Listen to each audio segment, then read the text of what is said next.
तो अगर मैं आपको बोलूं कि अवेंजर्स सीक्रेट वॉर्स के बाद टोनी स्टार्क दी आयरन मैन एज आरडीजे वापस आ रहा है एमसीयू में, तो आप क्या करोगे? खुशी से नाचोगे, है ना?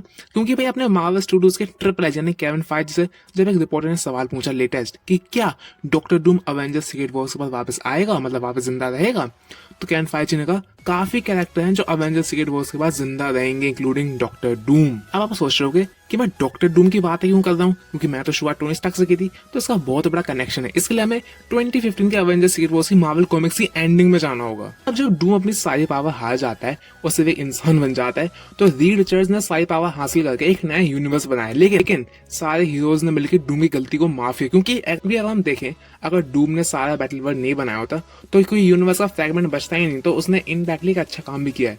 तो सबसे पहले रीड रिचर्ड्स ने मॉलिक्यूल मैन की पावर से डूम का चेहरा ठीक किया और उसको लैटविरिया में वापस जाने की जगह दी। अब जब डूम का चेहरा ठीक हो गया था तो डूम काफी प्रभावित हुआ और एक अच्छा इंसान बनने लगा। और जब मार्वल कॉमिक्स में 2016 के एडिशन में जब सिविल वॉर 2 हुई थी, तो वहां पे जब टोनी स्टार्क और कैप्टन मार्वल की लड़ाई में टोनी स्टार्क कोमा में चला गया था, तो जो डॉक्टर डूम था वो टोनी स्टार्क की बहुत रिस्पेक्ट और इज्जत करता था।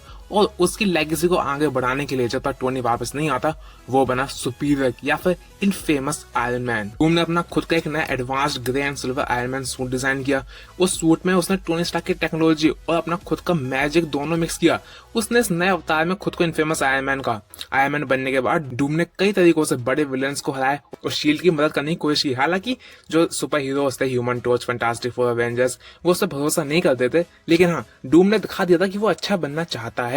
बाद में जब उसकी मैफिस्टो से लड़ाई हो रही थी, तो मैफिस्टो ने जानबूझ के उसका चेहरा जला दिया और वापस डॉक्टर विक्टर था, वो चेहरा जलने के बाद दोबारा से डॉक्टर डूम बन गया। अब एक्चुअली उसका रीजन वो था क्योंकि मैफिस्टो जलता था कि डॉक्टर डूम हीरो क्यों बन रहा है और वो उसको बर्बाद करना चाह रहा था, इसलिए उसने जानबूझ के हरकतें करी जिससे डॉक्टर डूम हीरो ना बन पाए। अब ये सब बात तो ठीक है, लेकिन आपने देखा कि सीक्रेट वॉर्स के बाद डॉक्टर डूम आयरन मैन बन गया था। और हम यहाँ पे देखें तो डॉक्टर डूम का रोल प्ले कौन करता है? आरडीजे।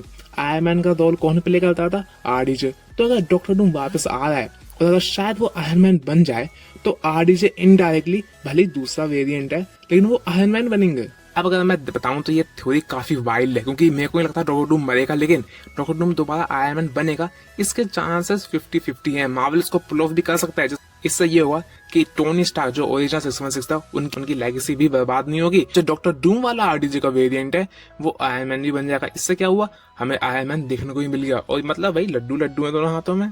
तो अब आप बताओ, क्या आप ऐसे आयरन मैन और या टोनी स्टार्क के वेरिएंट को देखना चाहते हो जो डॉक्टर डूम था और अब आयरन मैन बन गया, लेकिन सेम शक्ल है, आरडीजी रोल प्ले करेंगे? क्या आप देखना चाहते हो उनको वापस, या आप चाहते हो कि भाई नहीं यार, आयरन मैन हो गया, उसकी लेगेसी अच्छे नोट पे एंड हुई है, आप हमें दोबारा आयरन मैन बना के ना उसकी लेगेसी मत बढ़ाओ, ठीक है? या फिर आप किसी और एक्टर को देखना चाहते हो as Iron Man, maybe Tom Cruise या योर? कमेंट्स में बताना। बाकी आपको न्यूज़ कैसी लगी ये भी बताना। तब तक के लिए गॉड ब्लेस यू ऑल।